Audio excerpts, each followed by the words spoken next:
What happens when a young girl befriends a boy who happens to be part of a family who uses a special kind of spring water to make themselves feel immortal or something like that? Easy. You've got this film right here. Here is my review of Tuck Everlasting. Big D's Entertainment Rankings and Reviews.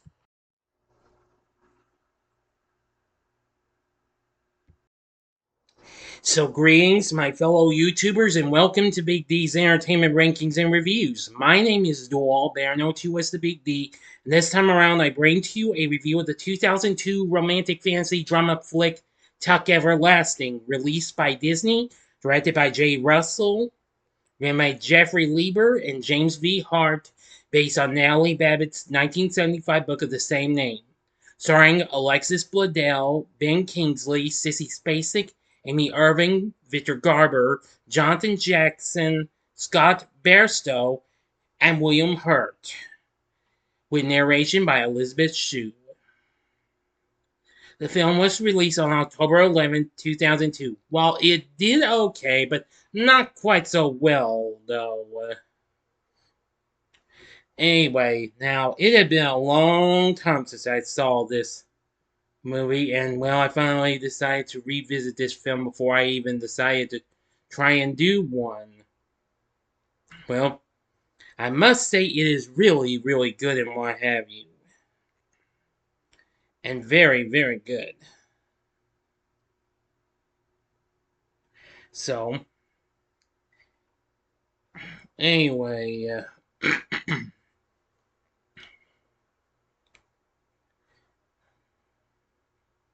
well, it's about a young lady who lives at the edge of the American village of Tree Gap and thinks about running away from her overbearing family.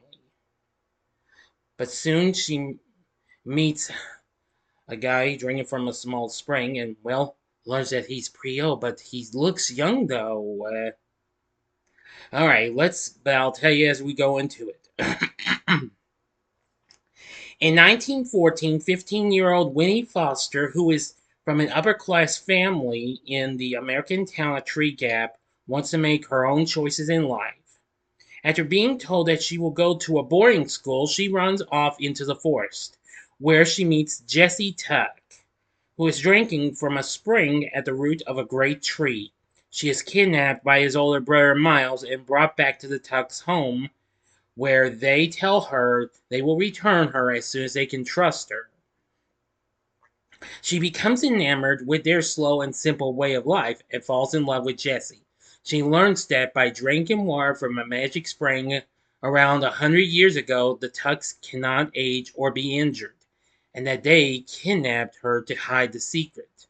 They tell her that living forever is more painful than it sounds, and that they believe giving away the secret of the spring will lead everyone to want to drink from it and worry it might fall into the wrong hands. A man in a yellow suit befriends the Fosters while Winnie's gone. He spies on the Tucks and desires the spring to sell the water. He makes a deal to return Winnie in exchange for the forest. He goes to the Tucks and orders them to reveal where the spring is. When they deny any knowledge of it, he threatens Winnie with a pistol. He calls their bluff by shooting Jessie and exposing his immortality, but in return, Jessie's mother May kills him with the butt end of a rifle. A constable arrives and arrests May and Angus, her husband, and Jessie and Miles' father. May is sentenced to be hanged for murdering the man. Alright, this is a pretty quick story, so I'm going to go to the ending and final act. You got 5 seconds to stop this video immediately. You know the procedure. Go to the description box below. Fast forward to the time below as I count down right now. If you've seen this already, please continue. Okay, you've been warned. After being returned home, Winnie is woken by Jessie, who begs her to help him free his parents. The family fears that if May is hanged the next day, she won't die and their immortality will be exposed to the public. Winnie helps Jessie and Miles to break the Tucks out of jail and says goodbye to them. Jessie, who has fallen in love with Winnie, asks her to join them, but Angus warns her that it is dangerous to go with them as they will be hunted. Jessie tells Winnie to drink from the spring so that she will live forever and never age, and that he will come back for her when all is safe. Then leaves, promising to love her until the day he dies. After the Tucks depart, Winnie chooses not to drink the water, as Angus warned her that being immortal is far worse than living a typical life, and that she should not fear death. More than 85 years later, in the present day, Jesse returns to Tree Gap on a motorcycle. He goes into the woods and at the base of the great tree finds Winnie's headstone marking the site where the spring once stood. And the stone reads that Winnie became a wife and mother before dying at 100 years of age. Jesse sits at her grave, smiling through his tears and remembering her. End of story. So, what did I think of Tuck Everlasting? Well, I must say, this is a very nice little film, and I gotta say, this is a very underrated Disney film in my book. It didn't quite do so hot at the box office. It made 19 million on its actual $10 million budget. And it wasn't really, it did better in the US, though, because it apparently was not released in many places overseas and what have you. Anyway, yeah, but I still think this is a very nice little film, and I think this is a great coming of age film as well. I think it's one amazing film, one of Disney's most underrated, but still a nice film. The critical response was mixed. Rotten Tomatoes has a score of 60%, saying, though slow moving, the film raises big issues and explores them with sensitivity. Metacritic has a score of 66.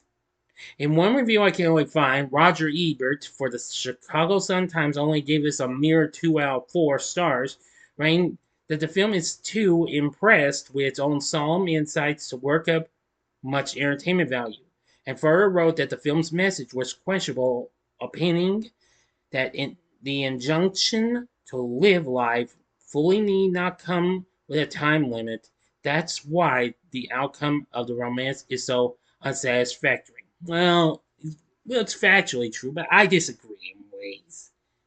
I think this film has a nice little coming of age feel to it, and real emotional depth between Winnie and Jesse. But anyway, I really think that this film is easily one of Disney's most underrated films of them all. As this film was also co-produced, Disney co-produced the film along with Scholastic Studios and Beacon Pictures, who of course recently worked on several films with Universal, including Bring It On and The Family Man.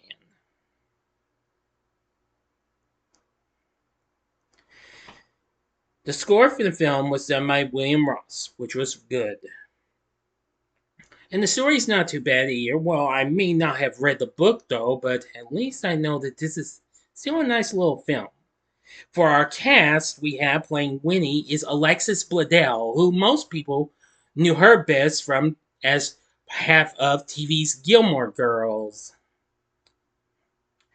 And I must admit, she's really good.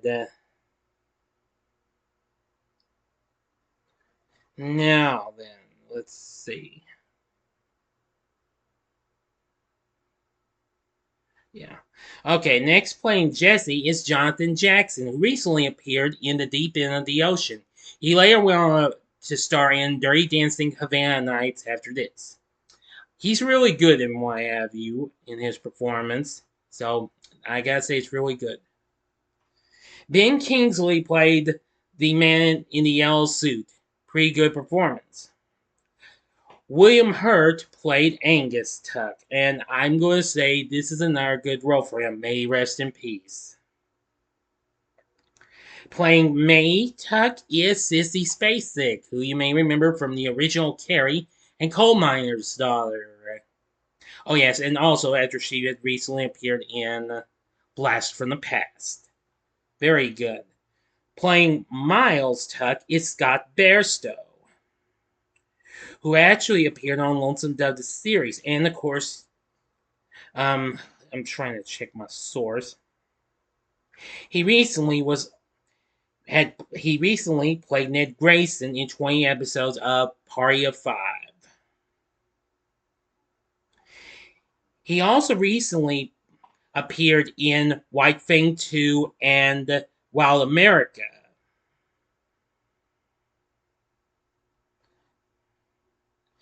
Playing Winnie's mother Betsy is Amy Irving, who also was from the original Carrie and its sequel as well.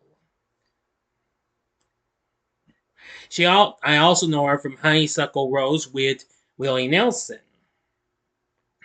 Playing Robert Foster is Victor Garber, who had recently appeared in Legally Blonde as well as the made-for-TV holiday-themed adaptation of Annie, and also played Sydney's dad on TV's Alias at the time. And there's a host of others, and Elizabeth Shue, who of course appeared in The Karate Kid, Adventures in Babysitting, and other films. She's our narrator, and she does a good job too. So, with everything said, Tuck Everlasting, I'd say it's not that bad. It's not really one of the best films to come from Disney, but I feel like it's one of their more underrated films, in my opinion, though. But this is a good film, though.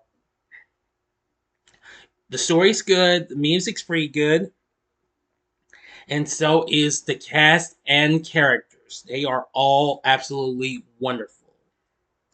So with everything said, would I recommend Tuck Everlasting? The answer, I'd say, sure, go ahead. Give it a try. I think you'll like it.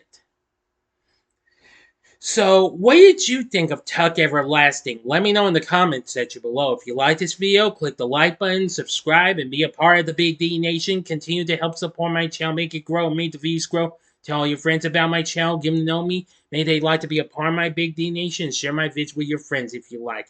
And I'm happy to report I'm just about there. I just checked my subscribers a while ago, and now I'm just about 6 subscribers away from 900. Keep it up, guys. And stay tuned. Next time will be the Going Bananas Saturday morning TV vlog. So I hope you enjoyed this, and if you did, check out my reviews for these other fun-filled